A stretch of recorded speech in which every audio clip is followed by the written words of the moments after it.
Assalamualaikum warahmatullahi wabarakatuh. Kenalkan, nama saya John Eri Palindungan Harahap dari Prodi Ilmu Pemerintahan Karyawan NIM 18102064. Saya akan menjelaskan tentang perkembangan teori pembangunan.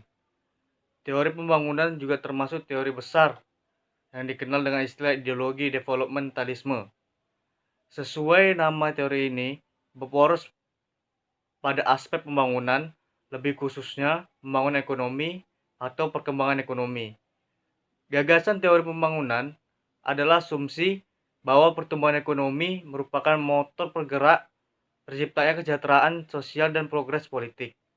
Kesejahteraan sosial dicapai di bawah naungan sistem kapitalisme, sedangkan progres politik dicapai dengan diterapkannya sistem demokrasi.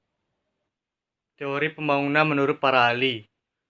Yang pertama, menurut Syagian. Menurutnya, suatu usaha atau rangkaian usaha, pertumbuhan, dan perubahan yang berencana dilakukan secara sadar oleh suatu bangsa negara dan pemerintah menuju modernitas dalam rangka pembinaan bangsa.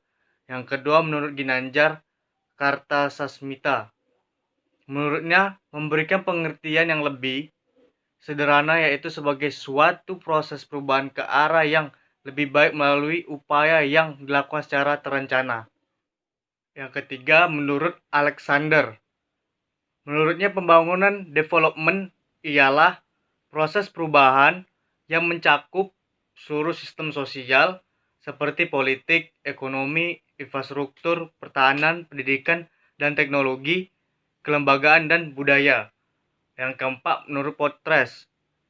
Menurutnya, pembangunan sebagai transformasi ekonomi, sosial, dan budaya. Yang kelima, menurut Dedi, bahwa pembangunan nasional dapat pula diartikan sebagai transformasi ekonomi, sosial, dan budaya secara sengaja melalui kebijakan dan strategi menuju arah yang diinginkan. Yang terakhir, menurut Sukirno. Menurut Sukirno, sedangkan dalam pengertian ekonomi murni, pembangunan ialah suatu usaha proses yang menyebabkan pendapatan per kapita masyarakat meningkat dalam jangka panjang. Perkembangan teori pembangunan. Meskipun fondasi filosofisnya sudah ada sejak lama, pembangunan sebagai sebuah konsep dalam teori politik baru muncul pada 1950-an. Pada mulanya, konsep pembangunan diterapkan pada institusi formal level negara.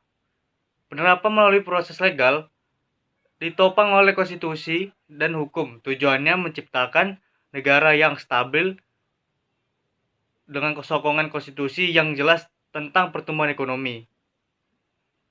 Negara-negara di Eropa Barat, contohnya Amerika Serikat dan Uni Soviet, adalah negara awal yang mengutamakan stabilitas politik agar proses pembangunan dapat terlaksana. Pada praktiknya, sistem politik yang dikembangkan oleh negara-negara tersebut pasca Perang Dunia Kedua tidak seragam.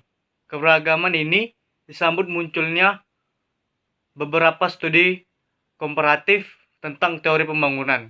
Tetapi umumnya studi-studi tersebut dilakukan di negara-negara yang secara ekonomi relatif lebih mapan. Pada perkembangan teori pembangunan menjadi instrumen negara-negara yang lebih dulu maju untuk menjalin kerjasama politik dan ekonomi dengan negara-negara berkembang. Negara-negara yang lebih dulu maju umumnya adalah negara kolonial pada masa Perang Dunia. Paradigma pembangunan yang dikenal oleh negara maju diharapkan mampu meningkatkan kondisi perekonomian negara-negara berkembang. Pada akhirnya, negara berkembang mengikuti jejak negara maju yang kapitalis dan demokratis. Harapan lain dari negara maju adalah negara berkembang nanti dapat menjadi aliansinya pada konteks hubungan internasional pasca perang. Tujuan ini tentu menuai perdebatan, terutama dari pandangan kritis yang menganggap bahwa bantuan ekonomi untuk pembangunan negara-negara berkembang akan menciptakan tergantungan, sehingga teori pembangunan yang diterapkan sebenarnya hanyalah kedok dari bentuk kolonialisme dan imperialisme baru. Mungkin itu saja yang dapat saya sampaikan. Terlebih kurang, mohon maaf. Wabillahi taufik walhidayah. Wassalamualaikum warahmatullahi wabarakatuh.